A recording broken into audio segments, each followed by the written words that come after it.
Yeah, he said some bars about Nas on there. This was the time he was, I mean, him and Nas. I think this was right before Takeover. He hadn't even did Takeover yet. I mean, these were like some of his first bars to Nas. I mean, Cam asked Google how you erase that shit. Google like, well, erase what? Google ain't want no parts of that shit. Yeah, I think Google told him buttons to press. Like, man, I think this how you erase songs. I don't know how you erase. Like, I'm a leave type shit. Like, Cam, you do what you want to do. You know what I mean? Cam, yeah, you never even heard that verse. You never even heard that verse, ever. That verse is probably not, like, I think it's really going, like, because I'm sure, to my knowledge, Cam erased it, like really erased it, like, really. Jay-Z actually laid a verse for Oh Boy, and Cam made sure nobody ever heard it. Let that sink in. At the height of New York rap dominance, when Dipset had the biggest record on the planet, something happened behind the scenes that could have changed everything. Juelz Santana just revealed that Jay-Z quietly recorded a verse for Oh Boy. Not a remix, not a feature request, but a full verse with early shots aimed at Nas before Takeover even dropped. But here's the crazy part. Cam never let the world hear it. This wasn't about clout chasing. This wasn't about fear either. This was about power, independence, and Dipset refusing to get pushed around during one of the most cutthroat eras in music history. Now I'm about to play this clip for y'all, but before I do, make sure you like the video, drop your thoughts in the comments, and subscribe. Let's get into it. Tell me about the time that Jay, he had a verse for Oh Boy, and Cam, he heard the verse and he erased it. And if I'm not mistaken, I think the verse that Jay had, it was a diss to Nas. Tell me about that.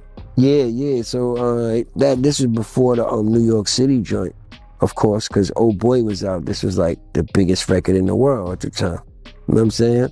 So this is when all the tensions going on. I mean, we did the record, we put it out ourselves, no help from, I mean, they were still kind of like I said, the tension was still up. This was early, you know what I'm saying, in the rock days. You know what I'm saying? So we put Oh Boy out, it's shaking, we booming, we in our bag, we showing off, you know what I'm saying? You know what I'm saying? So we come in the studio. I think Jay said something to the language of, I got a surprise for you, or I got something for you. You go in the joint type shit, like I did. I mean, something to that effect. I mean, so we come in, Google, like, yo, Jay put a verse on that joint. Cam, like, what joint? Said that Oh Boy joint. Cam, what? But Cam already had in his mind, like, no, he didn't. I don't give a Cam almost didn't even want to hear it, because it's like, in Cam's mind, he's looking like, yo, bro, like who doesn't want to jump on Oh Boy right now? Like, come on, bro. You ain't doing us no favor. Like, this is like, you know what I mean, to drag your nuts. Like, you really doing what you want. Like, I mean, he was Jay-Z, he was that big, he could do it, you know what I mean? But it's like, Cam, we Harlem niggas. Nah, you ain't gonna do that shit with us. You know what I'm saying? You ain't gonna do that shit with us. We don't even we gonna ride our own wave, bro. We ride our own wave, bro.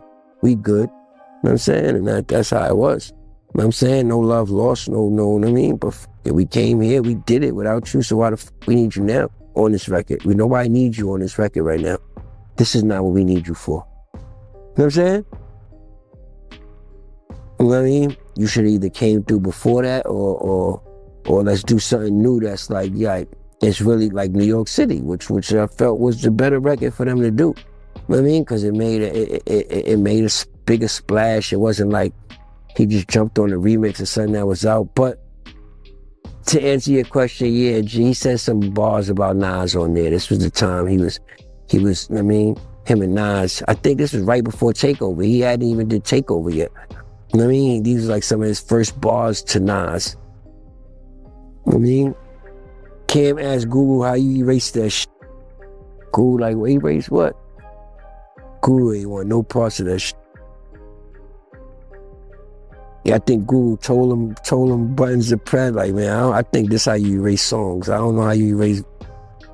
Like, I'm a leave type like, Cam, you do what you want to do.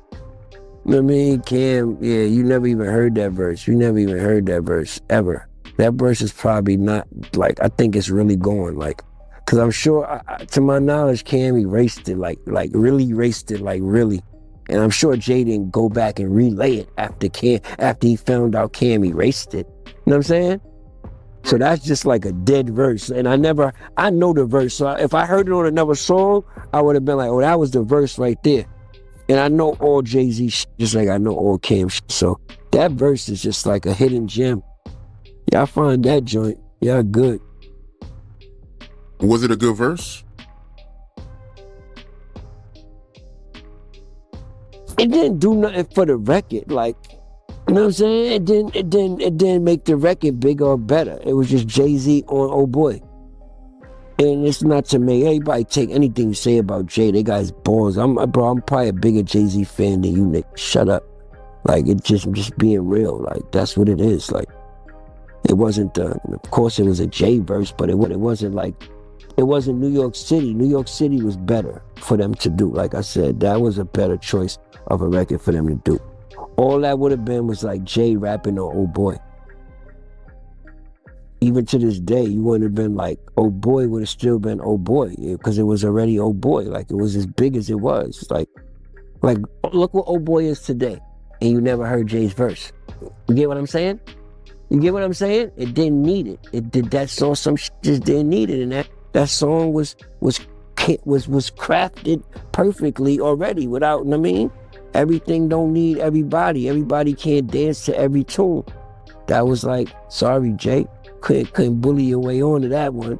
He did that with certain records, I guess, like with the Can I Get a What? You know what I mean? Certain other records that wasn't, you know what I mean? But Jay good for that, man. Jay's good, you know, he's definitely played chess throughout his career, you know what I mean? And I guess he's a good chess player, you know what I'm saying?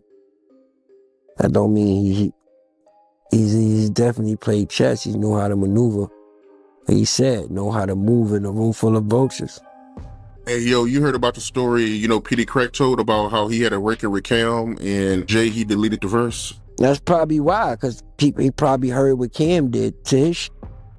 Because I did hear that story, and I was like, why does this story sound so... It's crazy, right? You say that, right? Because I did hear that story. I know Petey probably not lying, but it was weird, because I'm like, why didn't Jay... Why was Jay so... Like, where did this come from? Because it's like Cam... It wasn't like he thought Cam was whack. Couldn't have thought Cam was whack. I mean, like... I don't think that was the case.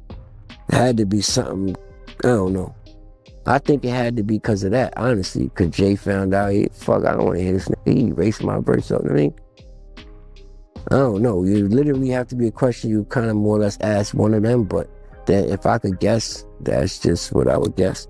Sometimes the real power move is knowing when not to add another legend to the record. Here's my honest take on it.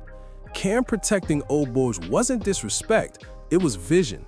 Dropping a Jay-Z verse might have shifted the entire energy, and sometimes real leaders choose preservation over spectacle.